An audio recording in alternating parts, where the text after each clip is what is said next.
برزخ از نازی سلیمان پیش کردہ رومانہ شاہد۔ پارک کے سنیک بار کی طرف بڑھتے ہوئے آسٹن نے اسے بتایا کہ ڈیانا کے ساتھ میرے تعلقات بہت خوشگوار بلکہ شاندار ہیں، لیکن اس کی بعض عادتیں بہت عجیب و غریب ہیں۔ اکثر رات گئے اور کبھی سورج نکلنے سے بھی پہلے وہ اٹھ کر یوگا اور نہ جانے کیا کیا مشقیں کرتی رہتی ہے۔ اس کا کہنا ہے کہ اس طرح وہ اپنی روح کو آلودگیوں سے پاک کرتی ہے۔ اس کے علاوہ اسے آواگون پر یقین ہے۔ اس کا خیال ہے کہ پچھلے جنم میں وہ کوئی مکھی تھی اور آئندہ وہ کسی غیر ارضی مخلوق کی شکل میں جنم لے گی۔ وہ کبھی گوشت نہیں کھاتی، جبکہ تمہیں معلوم ہے کہ میں درندگی کی حد تک گوشت خور ہوں۔ اگر تم اس سے اتنے ہی تنگ آ چکے ہو تو واپس اپنے گھر کیوں نہیں آ جاتے؟ کیتھی نے پرت امید لہجے میں کہا۔ آسٹن، میں اب بھی تمہاری منتظر ہوں۔ میں نے یہ کب کہا کہ میں ڈیانا سے تنگ آ چکا ہوں؟ آسٹن نے تیزی سے کہا۔ میں اس سے علیحدگی کا تصور بھی نہیں کر سکتا۔ کیتھی، میں تو اب تم سے اس معاملے پر گفتگو کرنے کے بارے میں سوچ رہا تھا کہ ہم طلاق کی ضروری کارروائی مکمل کر لیں۔ کیتھی کے دل کو ایک دھچکا سا لگا، اگرچہ عملی طور پر وہ دونوں اب بھی علیحدہ تھے، مگر نہ جانے کیوں طلاق کا تذکرہ آسٹن کے منہ سے سن کر کیتھی کو یوں لگا جیسے اس کے دل کی گہرائیوں میں کوئی کربناک سی گرا پڑ گئی ہو۔ اسے یوں لگا جیسے وہ بھی بے ہوش ہو کر گر پڑے گی۔ آسٹن، تم سنیک بار سے کچھ کھانے پینے کی چیزیں خریدو، میں یہیں کچھ دیر ٹہلنا چاہتی ہوں۔ یہ کہتے ہوئے کیتھی رک گئی۔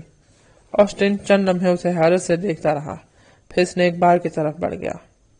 کیتھی ٹہلتے ہوئے اس گوشے کی طرف چلی گئی جہاں ایک سجا ہوا ہاتھی پارک میں ٹہل رہا تھا اور بہت سے لوگ اس کے گرد جمع تھے۔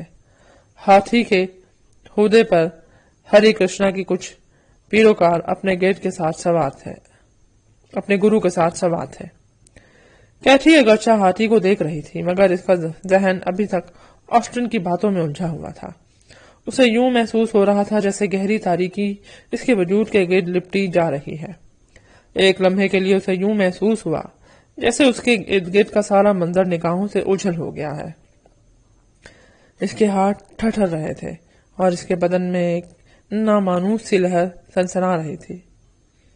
کیتھی، اسے یوں لگا جیسے اس کے وجود کی گہرائیوں سے یہ آواز ابھری ہو، لیکن فوراً ہی دوبارہ کسی نے اسے پکارا تو وہ چونک کر پلٹی۔ یکلخت خوف کا ایک تیز احساس اس بجلی کے کرنٹ کی طرح اس کے پورے وجود میں لرز گیا۔ ڈینیل فوسٹر اس کے بالکل قریب کھڑا تھا۔ کیتھی نے جلدی خود پر قابو پایا اور ایک کھسیانی سی مسکراہٹ اس کے ہونٹوں پر پھیل گئی۔ ڈینیل، تم نے ایک بار پھر مجھے ڈرا دیا۔ بہرحال اچھا ہوا تم یہاں آ گئے، میں تمہاری کمی شدت سے محسوس کر رہی تھی۔ آؤ میں تمہیں اپنے شوہر اور اس کی محبوبہ سے ملواؤں۔ یہ کہتے ہوئے کیتھی نے اس کا بازو تھامنے کی کوشش کی، مگر وہ ایک قدم پیچھے ہٹ گیا۔ تب کیتھی کو اس کا وہ جملہ یاد آیا کہ میرے قریب مت آنا۔ کیتھی نے اسے اپنے ساتھ آنے کا اشارہ کیا اور کچھ دیر کے بعد وہ آسٹن اور ڈیانا کے پاس پہنچ گئے۔ آسٹن، یہ ڈینیل فوسٹر ہیں، ان سے کلیٹن میں میری ملاقات ہوئی تھی اور وہاں ہم دونوں نے بہت اچھا وقت گزارا تھا۔ کیتھی نے آسٹن سے مخاطب ہو کر فخریہ لہجے میں کہا۔ ہیلو مسٹر ڈینیل، آپ سے مل کر بہت خوشی ہوئی۔ آسٹن نے مصافحے کے لیے اپنا ہاتھ بڑھایا، لیکن ڈینیل دونوں ہاتھ اپنی پتلون کی جیب میں ٹھونسے بے حرکت کھڑا رہا۔ اس کے ہونٹ طیش کے عالم میں بھیجے ہوئے تھے اور وہ نفرت بھری خونخوار نظروں سے آسٹن کو گھور رہا تھا۔ آسٹن نے قدرے حیرانی سے ڈینیل کی طرف دیکھا، مگر فوراً ہی نگاہیں اس کے چہرے سے ہٹا لی۔ شاید وہ اس کے بدن سے اس کی آنکھوں سے خارج ہونے والے غیظ و غضب اور شدید نفرت کی لہروں کا سامنا نہیں کر پا رہا تھا۔ ڈیانا، جو بہت غور سے ڈینیل کی طرف دیکھ رہی تھی، ایک قدم آگے بڑھی اور جب ڈینیل نے اس کی طرف دیکھا تو اچانک ڈیانا کی آنکھیں حیرت سے پھیل گئیں اور وہ فوراً پیچھے ہٹ گئی۔ پھر وہ کیتھی کی طرف دیکھتے ہوئے بڑبڑائی، اتنے گرم موسم میں مسٹر فوسٹر نے یہ بلیزر کوٹ پہن رکھا ہے۔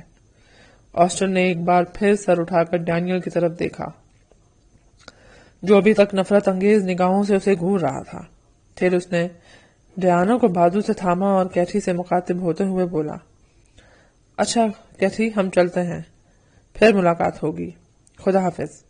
یہ کہہ کر وہ دونوں گیٹ کی طرف بڑھ گئے۔ ڈیانا دور تک بار بار مڑ کر ڈینیل کی طرف دیکھتی رہی۔ اس کی پھیلی ہوئی آنکھوں میں ایک معنی خیز سی چمک تھی۔ آئندہ کبھی آسٹن سے نہ ملنا، ڈینیل نے کچھ دیر کے بعد خرراتے ہوئے کہا۔ بہتر یہ ہوگا کہ تم آئندہ مجھ سے کبھی نہ ملنا، کیتھی نے خفگی سے کہا۔ ڈینیل، تم کبھی کبھار بہت غیر مہذب ہو جاتے ہو۔ تمہیں میں نے پہلے بھی بتایا تھا کہ حاسد مرد مجھے بالکل اچھے نہیں لگتے۔ ڈینیل چند لمحوں تک کیتھی کی طرف دیکھتا رہا، پھر یکلخت اس کے چہرے سے کرختگی غائب ہو گئی اور وہ مسکراتے ہوئے بولا، مجھے افسوس ہے کیتھی، میرے رویے سے تمہیں رنج ہوا۔ ڈینیل، مجھے تمہاری ادا بھی پسند ہے۔ تمہارا موڈ بچوں کی طرح پل بھر میں تبدیل ہو جاتا ہے۔ میں سراپا موڈ ہوں کیتھی، اس کے علاوہ کچھ بھی نہیں۔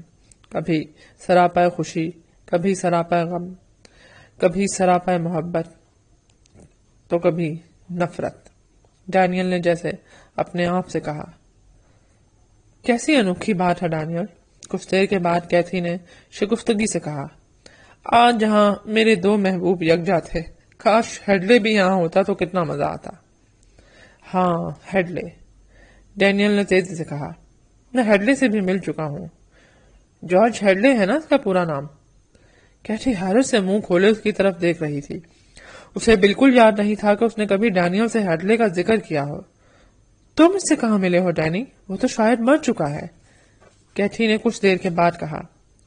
ڈینیل نے کچھ کہنے کے لیے منہ کھولا ہی تھا کہ اچانک اس کے بدن کو جھٹکا سا لگا اور وہ اچھل گیا۔ خلا، تاریخ خلا۔ ڈینیل بڑبڑاتے ہوئے پیچھے کی طرف جھکا اور پھر لڑکھڑاتے ہوئے ایک طرف کو بڑھ گیا۔ کیتھی اسے روکنے کی کوشش کی، مگر وہ ایسی ناقابل یقین تیز رفتاری سے ہجوم میں غائب ہوا کہ کیتھی حیرت زدہ رہ گئی۔ شاید اسے پھر کوئی دورہ پڑا ہے، کیتھی یہ سوچتے ہوئے ہجوم کی طرف بڑھی۔ اسے یقین تھا کہ ہجوم میں وہ کسی نہ کسی سے ٹکرا کر گر پڑا ہوگا، مگر بہت دیر تک تلاش کرنے کے باوجود کیتھی کو اس کا نشان تک نہ مل سکا۔ اسٹار اسٹیٹ ایجنسی کے مالک مسٹر میلون نے دروازہ کھولتے ہی ڈاکٹر جونز کی بھاری بھرکم اٹیچی کو دیکھا اور رشکآمیز لہجے میں بولا، یقین نہیں آتا کہ حکومت میں بھی روحوں اور آسیب میں دلچسپی لی ہے۔ سچی بات تو یہ ہے کہ ڈاکٹر میں ان توہمات پر بالکل یقین نہیں رکھتا۔ آپ ٹھیک کہہ رہے ہیں مسٹر میلون، حکومت بھی ان فضولیات پر یقین نہیں رکھتی۔ جونز نے ہال میں داخل ہو کر ادھر ادھر دیکھتے ہوئے کہا، میری یہاں آمد کا مقصد کچھ اور ہے۔ وہ کیا ڈاکٹر؟ میلون کا لہجہ اب مشکوک تھا۔ جونز نے اس کی بات سن کر گرد و پیش کا جائزہ لیا اور تقریباً سرگوشی کرتے ہوئے بولا، مسٹر میلون، یہ ایک سرکاری راز ہے اور ہمیں ایسی باتیں کسی اور کو بتانے کی اجازت نہیں ہے، لیکن آپ ایک سمجھدار اور محب وطن شخص ہیں، اس لیے آپ کو بتانے میں کوئی حرج نہیں۔ اصل بات یہ ہے مسٹر میلون کہ حکومت کے خیال میں یہ مکان کسی بیرونی مخلوق کی سرگرمیوں کی آماج گاہ ہے۔ ناسا کے سائنسدانوں نے ہمیں اطلاع دی ہے کہ زحل کے ایک چاند پر ایسی مخلوق آباد ہے جو ہم سے کہیں زیادہ ترقی یافتہ اور طاقتور ہے۔ انہوں نے کچھ ایسے سگنل موصول کیے ہیں جن سے ظاہر ہوتا ہے کہ ان کے کچھ خلاباز اس زمین پر پہنچ چکے ہیں اور ہماری زمین کے متعلق اہم معلومات اپنے ہیڈ کوارٹرز کو بھیج رہے ہیں، اور ان کے پیغامات ٹھیک اسی مقام سے نشر کیے جاتے ہیں۔ جونز کی یہ خود ساختہ کہانی سن کر میلون کسی حد تک قائل ہو چکا تھا۔ اس نے جونز کو یقین دلایا کہ وہ حکومت کے لیے ہر خدمت بجلانے کو تیار ہے۔ پھر اس نے غور سے جونز کے اس ویڈیو ٹیپ ریکارڈر کو دیکھا اور بولا، میں اب چلتا ہوں، آپ کو کسی چیز کی ضرورت ہو تو مجھے بتا دیں۔ نہیں مسٹر میلون، آپ کا بہت شکریہ، اب آپ بے شک تشریف لے جائیں، جونز نے تشکر آمیز لہجے میں کہا، اور پھر میلون کے جانے کے بعد دروازہ بند کر کے اوپر کی منزل پر چلا گیا۔ جونز نے اپنے آلات اس کمرے میں پھیلا دیے جو کبھی سینیور ویلاس کے بچوں کی خوابگاہ تھا۔ پھر ہیڈ فون سر پر چڑھا کر وہ ایک کرسی پر بیٹھ گیا اور بے چینی سے ڈینیل کی روح کا انتظار کرنے لگا۔ ٹھیک 8:21 پر ویڈیو ریکارڈ کی اسکرین پر گراف میں ایک خفیف سی حرکت نمودار ہوئی اور جونز کو احساس ہوا کہ وہ اس مکان میں تنہا نہیں ہے۔ چند لمحوں کے بعد اونچی منزل سے چرچراہٹ کی آواز ابھری اور جونز مستعد ہو کر بیٹھ گیا۔ پھر زینے پر قدموں کی چاپ ابھری اور رفتہ رفتہ واضح ہونے لگی۔ جونز ویڈیو ٹیپ کی اسکرین پر نگاہیں جمائے ہوئے تھا، جس کے گراف کی حرکت تیز ہوتی جا رہی تھی۔ پھر جوں ہی جھٹکے سے دروازہ کھلا، اسکرین پر گراف اوپر کی طرف اچھلا اور تیزی سے لرزنے لگا۔ جونز نے دروازے کی طرف دیکھا اور اس کی توقع کے مطابق ڈینیل فوسٹر دروازے میں کھڑا تھا۔ ڈینیل نے قہر آلود نگاہوں سے جونز کی طرف دیکھا اور خرراتے ہوئے بولا، تم یہاں کیا کر رہے ہو؟ میں تمہارا انتظار کر رہا تھا ڈینیل۔ جونز نے یہ کہتے ہوئے نگاہیں اس کے چہرے سے ہٹا لیں۔ اس کی آنکھوں سے اور اس کے وجود سے خارج ہونے والی لہریں ناقابل برداشت تھیں۔ کچھ دیر کے بعد اس نے دھیمی آواز میں کہا، ڈینیل میرے پاس بیٹھو، میں تم سے کچھ باتیں کرنا چاہتا ہوں۔ مجھے بتاؤ کہ تم اس وقت کہاں سے آ رہے ہو؟ مرنے کے بعد تم کیا محسوس کرتے ہو؟ اور وہ دوسری دنیا کیسی ہے؟ ڈاکٹر جونز، تم میرا پیچھا کیوں نہیں چھوڑ دیتے؟ ڈینیل نے بلند آواز میں کہا، تم خوب جانتے ہو میں کہاں سے آ رہا ہوں۔ تم لوگوں نے مجھے اس جہنمی مشین میں قید کر رکھا ہے۔ مجھے کمپیوٹر سے نکال کر دفن کر دو ڈاکٹر، مجھے آزاد کر دو، ورنہ میں تم سب کو جان سے مار ڈالوں گا۔ یہ کہتے ہوئے ڈینیل کی آواز اتنی بلند ہوئی کہ جونز کے کانوں کے پردے پھٹنے لگے۔ تم ہمارا کچھ نہیں بگاڑ سکتے ڈینیل، اس لیے کہ تم اس پر قادر نہیں ہو۔ تمہارا وجود صرف ایک وہم ہے۔ جونز کا جملہ ختم ہوتے ہی ڈینیل کے چہرے پر نفرت اور تیش کا ایک شدید تاثر ابھرا اور جونز کو ایسا معلوم ہوا جیسے ڈینیل کا چہرہ پھیل رہا ہے۔ رفتہ رفتہ وہ اتنا بڑا ہو گیا کہ اس کا سر چھت سے جا لگا اور تھوڑی فرش تک پہنچ گئی۔ اس کا کھلا ہوا منہ اتنا بڑا تھا کہ جونز بآسانی اس میں سما سکتا تھا۔ خوف کی ایک لہر جونز کے اعصاب پر چھا گئی، مگر جلد ہی اس نے خود پر قابو پا لیا۔ رفتہ رفتہ ڈینیل اپنی اصلی حالت میں آ گیا، لیکن اس کی آنکھوں سے اب بھی نفرت کی چنگاریاں نکل رہی تھیں۔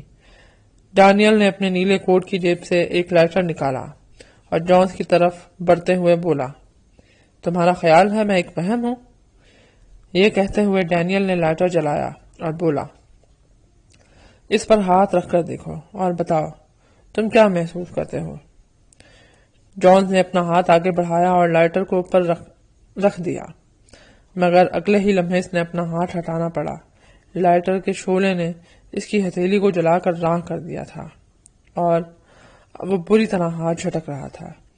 ڈینیل نے فلک شگاف کہا لگایا اور پھر لائٹر کھڑکی کے قریب لے گیا۔ پردے کا ایک کونا پکڑ کر اس نے لائٹر کے شعلے پر رکھا اور جونز کی طرف مڑتے ہوئے بولا، اب اگر تم چاہو تو یہاں ٹھہر سکتے ہو، میں جا رہا ہوں، جلد ہی تم سے پھر ملوں گا۔ یہ کہہ کر ڈینیل کمرے سے باہر نکل گیا۔ ڈینیل ٹھہرو، تم سے ابھی کچھ باتیں کرنا ہے۔ جونز چیختے ہوئے اپنے ویڈیو ریکارڈ اٹیچی میں رکھنے لگا، لیکن جب تک وہ اٹیچی بند کرتا پورا کمرہ شعلوں کی لپیٹ میں آ چکا تھا اور